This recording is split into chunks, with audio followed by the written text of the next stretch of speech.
Today I'm sharing my go-to recipe for some mini cheesecakes. I'm also going to show you how to make this yummy strawberry glaze and some easy whipped cream. You've got an awesome homemade graham cracker crust and creamy, tangy cheesecake, no water bath needed, it's really easy. We're going to use a handful of the right ingredients, and the only tool that you'll need that's somewhat special is a hand mixer. So let's go ahead and get started. You can buy graham cracker crumbs, but I like to go ahead and crush mine up myself. You're going to use about 7 whole graham crackers and go ahead and add it to a Ziploc bag and then use something to crush them up finely and evenly, or you could use a rolling pin. Make sure they're crushed up really well and then measure out 1 cup. The first thing we're going to get started on is the graham cracker crust.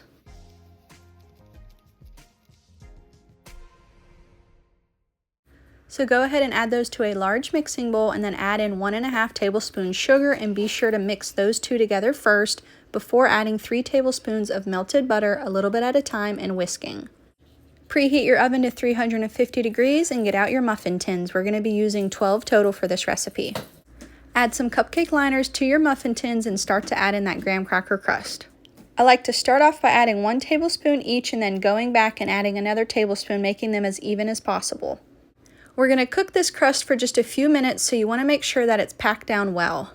Find something small so that you can compress the graham cracker crumb together well. I usually use a salt shaker. Bake them for 5 minutes and do not overbake. Next, we're going to move on to the actual cheesecake filling. Combine 3/4 cup sugar and 1½ tablespoons of flour to a large mixing bowl and mix those two together first. In a separate bowl, add 2 8-ounce softened cream cheese cubes to equal 16 ounces total. Add your sugar and flour mixture to the softened cream cheese and begin to blend it on low. Blending on low is going to ensure that the cream cheese gets broken up really well and that it gets mixed together good, but you do not want to overmix this, only until it's smooth.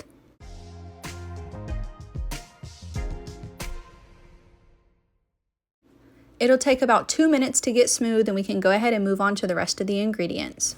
First, you're going to add 1 egg, and then you're going to beat that together to mix that in by itself first. Again, only beating until it's mixed in, and then you can add in your second egg and beat again until it's mixed in. Use a little spatula to scrape down the sides of the bowls to make sure that everything's going to get blended together well.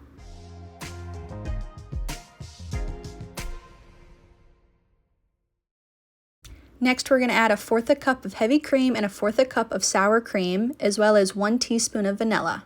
Beat until combined, being sure not to overmix again. The last step for the cheesecake is going to be picking up your bowl and dropping it on the counter to release air bubbles. Do this about 20 times. Now we can start pouring our cheesecake over our graham cracker crust. Using anything that you can pour with is going to give you more control over pouring these cheesecakes in, trying to not get any bubbles in them, and also doing it so that they're even as you can get them. Make sure the heat at your oven is now on 325 degrees, and we're going to bake these for 18 to 23 minutes. This is what they look like before going into the oven. You can see how the batter is relatively smooth, and this is how they look whenever they come out. The centers are slightly jiggly. Do not let them crack. That means that they are getting overcooked. One of the most important steps for the right texture is letting your cheesecakes chill completely. So this means either 1 hour in the fridge up to overnight. Now on to this delicious strawberry topping. So taking half of the strawberries, cut them in half and set them aside for now. Take your strawberries that are still whole and add them to your food processor to process. These shouldn't process for longer than a minute, just until you have a puree. Once smooth, add them to a medium pot on the stove so that we can cook them down. Add in 2 tablespoons sugar and 2 tablespoons fresh squeezed lemon juice. Lastly, add a teaspoon cornstarch to thicken it up some and make sure it's on medium-high heat. You want to stay with this strawberry sauce and keep stirring it so nothing burns. Bring it to a boil and then turn the heat off and add your remaining strawberries and mix in, allowing this to cool, and it will thicken up some. The last step to some awesome cheesecake is homemade whipped cream. Add 1 cup of heavy cream that's been chilled and 2 tablespoons sugar to a bowl, along with 1/4 teaspoon vanilla. You're going to start off by beating this on medium-low for 1 minute.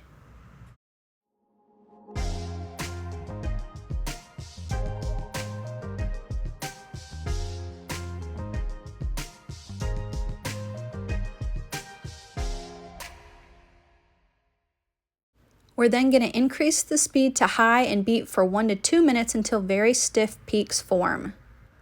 This is what it should look like, and it should stick to your beaters whenever you lift them up. Go ahead and mix this to a piping bag and either use immediately or put in the fridge for later.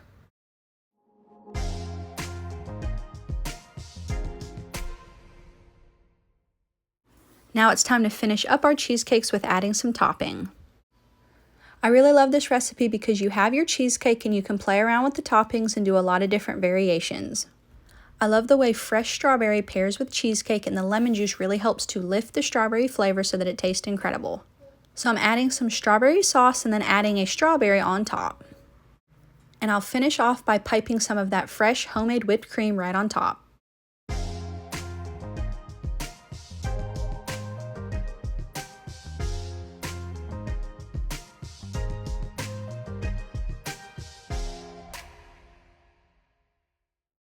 The best part is everything's already been cooled and chilled, so now it's time to eat.